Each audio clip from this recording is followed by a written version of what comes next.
What it is, what it do, Gorilla Crew, your boy Gorilla Fit here, and today we are starting a new series I want to start on the channel. It's kind of like Monday quarterback, which is pretty much you played the game, you looked at the film, you seen what you did wrong, and then Monday you can look at hindsight of how you shouldn't have ran that play or shouldn't have done this play. But in this case, we're going to do it involving UFC. So I guess it's Monday quarterback UFC edition. I don't know. So what we're talking about is UFC 247. I was on Twitter like crazy. That card was a good card. Those judges were awful judges. And I was very active on Twitter talking about it and tweeting about it and just being like, what the fuck am I watching? Also, I don't know if I should have headphones on because there's no sound playing in the background. It's very awkward. And also, to do face cam, I had on a black shirt, and when I brushed my beard, well, combed my beard and brushed my hair, I got white stuff on it, so then I had to change shirts to rep the merch. There we go. Because I figured somebody would be in the comment section like, hey, Gorilla, what's that white stuff on your shoulder? And I had to put my beard oil on. Right there. This is the Harvester. My wife hates it because it's like, what's the smell? It's not fruity, but it's like aromatic. I like it. I think it smells delicious, but my wife hates it. So now I gotta try the CBD oil. That's the next one I'm gonna try. They got CBD oil and Fable Beer Co. has a CBD oil. I kind of forgot the name because I'm not used to plugging stuff without actually you seeing my face when I plug it. Anyway, they got CBD oil I'm gonna try, so I'm interested in that. But anyway. So this is going to be a new series. I'm probably going to do it only after pay-per-views, as in I don't want to go through 2 paywalls to watch what used to be free fights on Fox, but now is paid fights on ESPN+. But for the pay-per-views, we always go to Cartoons or Delicious House and watch those. All right, so getting into this card, you're going to see me look away from the camera to my monitor where I actually have the card and the stats and stuff. We all know the main event, and it was immensely controversial is a good way to say it. I actually would have been happy with a draw. Either fighter, in my opinion, could have won. I think it really boiled down to rounds 2 and 3, whether you gave it to Jones or Reyes, because the championship rounds were 1,000,000,000% Jones. If you have a brain, there's no way Reyes won any one of those rounds because he was literally in survival mode. He thought he had did enough through 1 through 3 to win the fight. So when it came to 4 and 5, he was just hoping not to get fucking got because, you got John Jones who's literally willing to sacrifice his body and his legs to get in to do damage. I personally don't like the way John fights now. It's not, I like more of coked up, running into people in cars Jones fighting versus praising God all the time, positive, uplifting Jones. He fights to me, DC fights like the Mummy. And John Jones fights like Frankenstein. So I don't like either one of those. Reyes is fucking impressive. That dude's a fucking maniac. Just didn't have the gas in for championship rounds. It was understandable, as in he had not been in any 5-round fights before. I don't think he's been in a 3-round fight. I'm pretty sure he just knocked everybody out that he fought at some point in time. So, his cardio, for what he did, pretty impressive. Like I said, 4th and 5th, he just was. The 5th round, in all honesty, if a judge gave it a 10-8 to cause a draw, I wouldn't be mad at it because Reyes didn't do shit. He just ran. He just circled and ran. And it's so hard. I was having this discussion with Tunes, and it's so hard to judge a fight when you have one dude chasing the other guy. Like, he's literally chasing this motherfucker. This motherfucker's doing nothing but dipping and dodging, getting a jab here, kick there, run, jab here, kick there, run, jab here, kick there, run. I feel you gotta, for me, it's 3-2. either way. And if it would have been a split decision, I completely well understand as one judge seeing Reyes won the fight. But there's no way in hell there's ever a 4-1. That doesn't make sense to me. And unanimous is kind of like, really? None of y'all thought Reyes won the fight? Not a single judge. First of all, the judge, his name is, let me see here. His name is Joe Solis. That's the one who gave it to John Jones 4-1. That dude should be fired. He shouldn't judge anything ever again in the history of judging. I mean, he gave the most controversial rounds, in my opinion, were 2 and 3. And if it goes 1-1, then that sways the 3-2 vote towards Jones. If it goes 2, then it sways 3-2 towards Reyes, because Reyes didn't win a single championship round, in my opinion. So for him to have it, even when you look at the numbers of strikes, so the total numbers at the end of strikes, I couldn't find the actual like number, like for round by round breakdown, but I found the total. So Jones was 107 for 170. So he didn't do much. He only threw 170 punches. He hit 107. 62.9%. Reyes was 119 for 263. He was below 50%. So he was throwing a lot more, but he was missing a lot. So I don't know how missing, I mean, those could have been feints. At one point in time, he was literally punching John Jones' fucking fingers and hands. So, he did more, but he was less effective, but he did more. That makes sense. Significant strikes, Jones was 104 for 166. 62% again. Like, it shows like what he was doing was effective. When he got where he wanted to get, he would be effective in that space. Reyes was 116 for 259. Once again, throwing more, not as effective, but he still lands more in both categories. Even though he threw more, so he missed more, he was more effective because he threw more, I guess. Like, since he landed more, I don't know. Takedowns, they gave John Jones 2. I don't really know how you score takedowns anymore. Like, the UFC has changed their ruling and their judging so much. I don't really know how you score a takedown. Because you take a guy down, he pops right back up. Is it a takedown? I for sure give him one. I think it was the fourth where he took him down up against the fence, got a hook in. Reyes stayed glued to the fence, so that way he couldn't get the second hook in, or he couldn't just hop on his back and make him carry his weight, which is exhausting. And then they had a debate on it takes more energy for him shooting a takedown than me stuffing it. It does for me stuffing it. I beg to differ because he shocked the takedown, got you to the ground, and then your ass had to wrestle a 220-pound man off of you to get up. So I don't know how he uses more energy when he got the takedown, and then you had to drag him and yourself from the ground up. As someone who wrestled, me taking the motherfucker down was pretty easy. All I gotta do is focus on the leg so he don't scoot away, jump away, crawl away. But, if I can get on his side and he's standing up and I'm just riding him, he's going to be pretty exhausted, unless he takes moments to pause and chill, which if he pauses and I'm hanging on him, I'm still zapping his energy. I'm still burning out his legs. He's still carrying my weight, so on and so forth. By the way, John Jones looked fucking huge, didn't he? Jesus Christ. You can when you look at the build difference in those guys, it's fucking insane. Like, Reyes was like a Gustafson type build. Like, he knew his size. He knew his strength. Jones just looked like he was juicing. If he pissed hot after this fight, I wouldn't be surprised. That motherfucker looked thick. I was like, when he hit the, I was like, oh shit. So it was a good fight. Like I said, I can see it 3-2 either way. I knew it would come down to rounds 2 and 3. For me, the round that Jones won in the first 3 was round 3.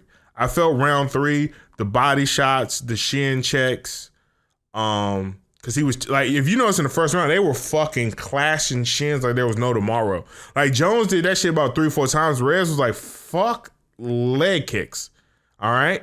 like, whatever. Like, my shin hurts, bro. So he started hitting him in the body. And two, like, Reyes is, you know, strat of, I'm just going to kick you in the body. And Jones was like, fine. I'm just going to use that as an opportunity to get inside, get my little oblique kick, get my little side kicks.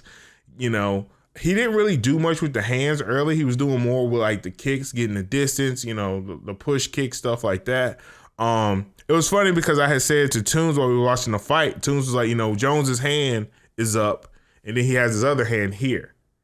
And he was like, you know, it's kind of like a sword and shield type thing. And I was like, yeah, well, the way you go through it is you go under it. Like, you don't try to go through the hand that's sticking out, because that's the reach advantage. It sets you up. So if he ever wants to unload this, he has that option. Or he could do the little short elbow where he has his arm out and he turns and he throws like a little quick short elbow on the inside because you're so focused on the lead arm. And I was like, so the way you do it is you just sidestep and throw a fucking uppercut. And I swear to God, as soon as I said that, Reyes hit him with one of the biggest fucking uppercuts I've seen Jon Jones eat in a minute.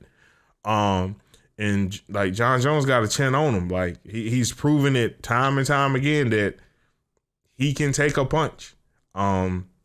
The times Reyes had him back against the fence, Jon Jones does a great job of not taking big shots in those situations.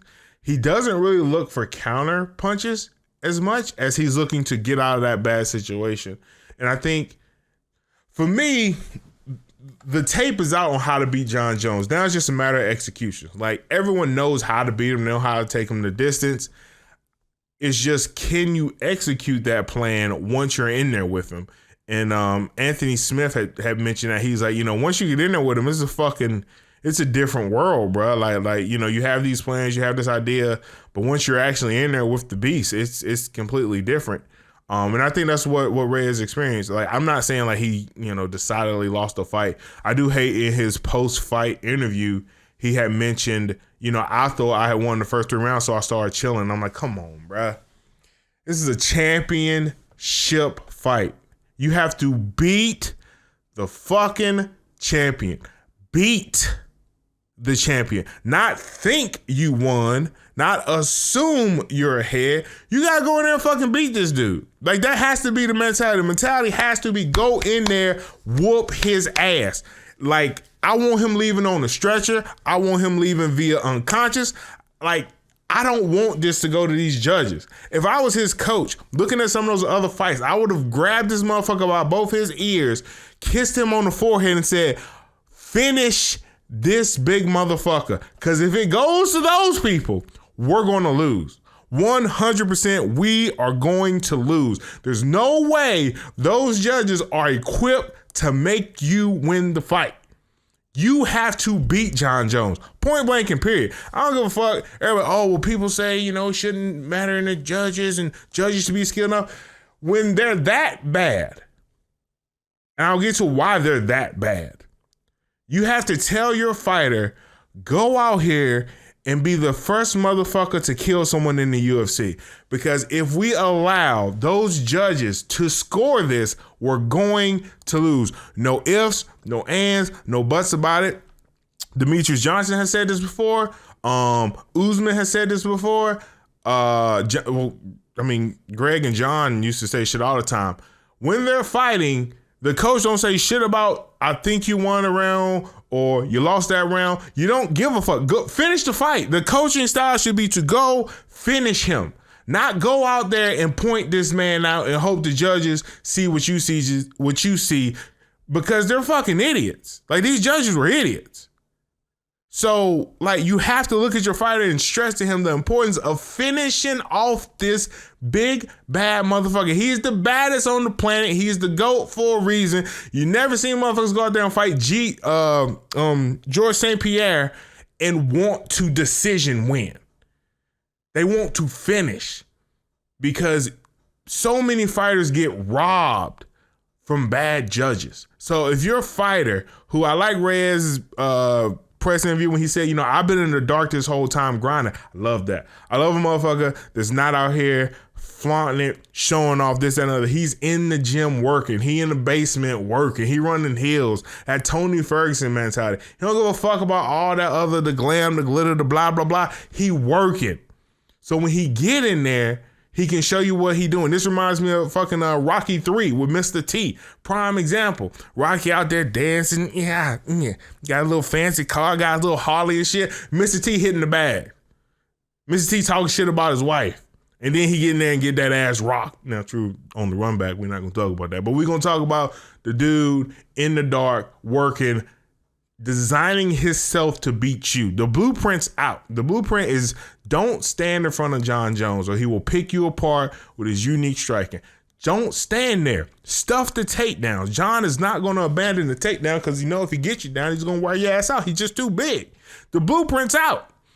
I mean, the way Reyes was dropping them hips on them chops was like, God damn. Like, he not getting took down. So when I heard him say that, I thought I won the first 3 rounds, so I was chilling in the championship rounds. I was like, you had it all, but you fucked up when it came to the mind frame of a champion. Mind frame of a champion, you got to fight every round. Every round, which I don't know how they score aggression anymore. Every round, John Jones was walking this motherfucker down like a axe murderer in a horror movie. He never backed back. Even when he got back against the fence, he would fight his way out, dodge his way out. Reyes would ease up because he didn't threw too many, one too many, or John didn't ate a couple, and then he right back on the push. Like, that's that championship mentality that they talk about. Like, shit like that. That's why I hate watching Tyron Woodley fight, because he fucking backs up all the time. I'm like, how are you that big of a specimen, but you backing up all the time? Like, my dude, murder this man. So it was a really good fight. I understand the 3-2 card for Jones. I know they scored round by round, so you can't really say to beat the champ you gotta beat the champ, as in like they scored afterwards. All right, well, John Jones is the champion. He didn't do enough, so now we're going to score the fight in John Jones' favor. Like I said, for me, the throw up round was round 3. That was the throw up round. I felt rounds 1 and 2. Round 1, fucking Reyes was a madman, but I also felt like John Jones was setting up. I know some live fighters, after I watched Usman's fight, they're spending a lot more time setting up, picking apart the legs, picking apart the body. So they're kind of just throwing the first round to set up for the later fight. And then, they cash it in and end up getting the wins. All right, so next on the card, Valentina versus Kathleen or Caitlin. Yeah, Caitlin or Kathleen. I don't know. I've seen Kathleen spelled like that. We'll say Caitlin for guerrilla reading purposes. Yeah. I haven't seen a crucifix in a while, and it was executed fucking perfectly to where you weren't getting out. And up to that point, she kicked you so hard that the patch of Vaseline shoved inside your cut got kicked out. It was like in the cut, smoothed out, sweated on, blood on the back end, holding in place, and she kicked you so hard, it said, what's the next for her? I have no fucking idea, because she is an absolute monster. And quite frankly, one of the most exciting women fighters besides Amanda Nunes right now. She's fucking stands in the middle of the octagon. She sees it coming. She knows how to punish. She has the total package. The only other exciting person is Amanda Nunes, in my opinion. Oh, and that little Chinese chick, I haven't seen her fight. I didn't see her first fight, but the highlights look very exciting. But you know how highlights work. But yeah, that was a really good fight. It was a great co-main, I feel, to lead into the main event. So I don't know where they go from here with her, because her division's kind of, women's division's kind of weird because they're kind of spread out. I don't think there's many of them, but the women that they have that compete are very spread out throughout just the MMA world, and cross promotion really isn't a thing. So it kind of hurts them as a whole, but helps them as far as pricing. Because they can get more over here, they go over here, they can get more over there. They might not necessarily get the best competition for us, the fans, but they get the best rates for them as fighters to take care of their livelihood. So, I look forward to seeing Valentina in there again against somebody. Then we got Justin Tafa versus Julian Adams. think Julian Adams is probably gonna be a bouncer at a club somewhere pretty soon. I mean, I didn't see anything. We were talking about how Justin, because apparently the Justin guy's from New Zealand, and we were like, pretty much if you cut his head off, put Mark Hunt's head on, you wouldn't know it was a totally different fighter. And truer words have not been spoken. If that's fucking Mark Hunt, and he like shaved his hair or some shit and dyed it, and had like a little bit of facial stuff done, a little Botox here, a little sucky there, and that's him, wouldn't be surprised. Would not be surprised. From New Zealand, wouldn't be surprised. But yeah, it was a good finish. It was a good knockout. I think it was the only, they call it a crucifix a knockout, but I think it was more of a TKO because the ref is not going to sit there and let you get punched in the face for 3 minutes because he knows you're not going to go up. You're not getting out. Like, she wasn't going to John Jones you. She wasn't going to hit you with the John Jones. She was going to hit you with the more calculated, wait till you bridge, punch you in the face, let you relax, punch you in the face, elbow you, wait till you try to walk around, let you relax, punch you in the face, elbow you. Like, she was going to do that, and that for 3 minutes is pretty much murder on TV. And they're not going to do that on ESPN+. The featherweight joint was pretty good. Dan Ige. We had a running joke about his name where his name was Damn Ige. That was a good fight. I don't know what happened from the first round.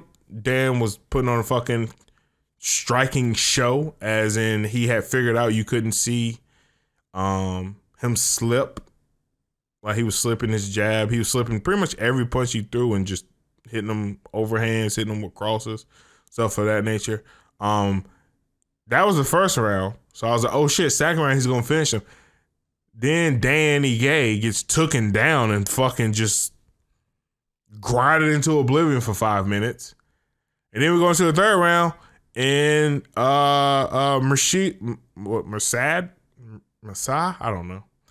He couldn't do shit again. I was like, what the fuck? Like, how did we go from like dominating second round to completely helpless third round? I don't know what the fuck happened there. But it was a good fight though, decision, I mean, I feel like Dan did an impressive job, but he showed, heart and this, that, and the other after getting pretty much completely, dominated in the second.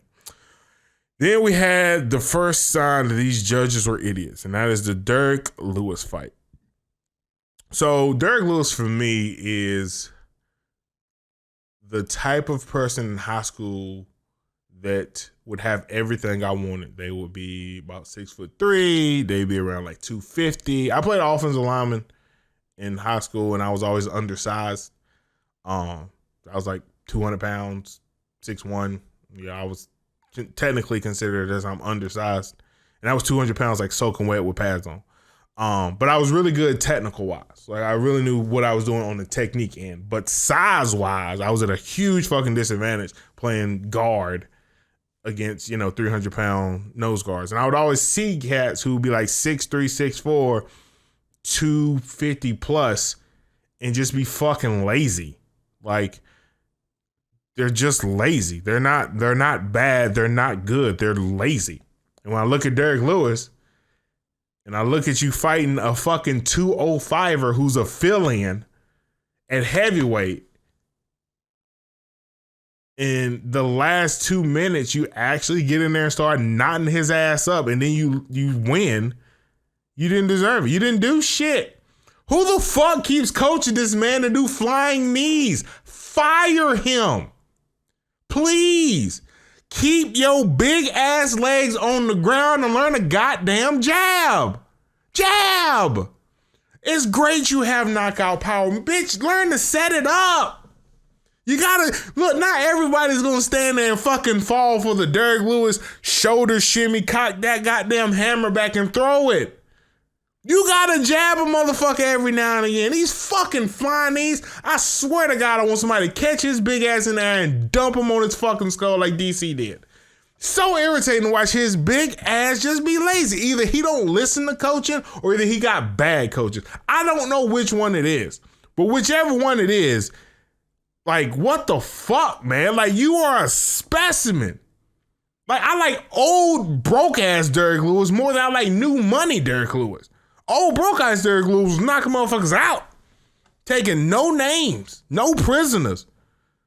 Everything. Then after that fucking, was it the DC fight that happened first or the Francis Ngannou fight? I don't know. Whichever one of them motherfuckers happened first, it broke him. And he been on some old lazy ass shit ever since. I got a back problem. Shut the fuck up. Goddamn, go out there and make your couple meal right quick. And then we'll buy you a new back later, bitch. Like, damn. Start knocking motherfuckers out. Look, you ain't even gotta like win a title in the heavyweight division. If you are a heavyweight that can just knock people out consistently, that can at least get you top 3, get you some more goddamn commercials or something, put some money in your pocket. But these goddamn flying knees and push kicks, put your big ass feet down. The fuck you doing? Jab a motherfucker. Watching Derrick Lewis just pisses me off so much. And then I get that 2 minutes of fucking that monster that he could be if he just put forth effort. And then I'm like, oh, I love Derrick Lewis. Derrick Lewis is the fucking man. Like he could be a champion one day. And then he's fucking about to take his shorts off in the octagon because he forgot where he's at. And then I'm just like, this nigga ain't shit. Like it's such a toxic relationship that I have as a fan of Derrick Lewis. It's so toxic. I'm looking at him jump kicks, jump switch kicks and shit. Don't be fucking encouraging him on that shit, Joe. Don't be fucking telling, oh, that was some good switch kick. I ain't seen a guy your size. There's a reason motherfuckers his size don't do that shit. It's not effective. So, yeah, that was my Derrick Lewis spiel right there. Nothing against the man. I mean, he's a great fighter. I just don't feel like, I feel like he got his money now. He good. Now he just kind of doing shit to make a little extra money, like, you know, just to put in the bank. Like, he don't really give a fuck no more, and he's still somehow winning because judges are idiots. I mean, I had old boy winning the fight. Was it Latifa? I had Latifa winning. Latifa was pretty much the undersized guy. He was fucking bullying Derrick Lewis, in my opinion. Like, the only round Derrick Lewis won was the 3rd round, in my opinion. Like, the rest of that shit was just fucking Latifa scared to death. And then, like, once he realized he could get a hold of him and throw him against the fence and do whatever the fuck he wanted to him, he wasn't scared no more. And then in the 3rd round with like 2-3 minutes left, that's when Derrick Lewis gave him a reason to be scared, and Latifa was fucking running for his life once Derrick Lewis really started putting them hands on him.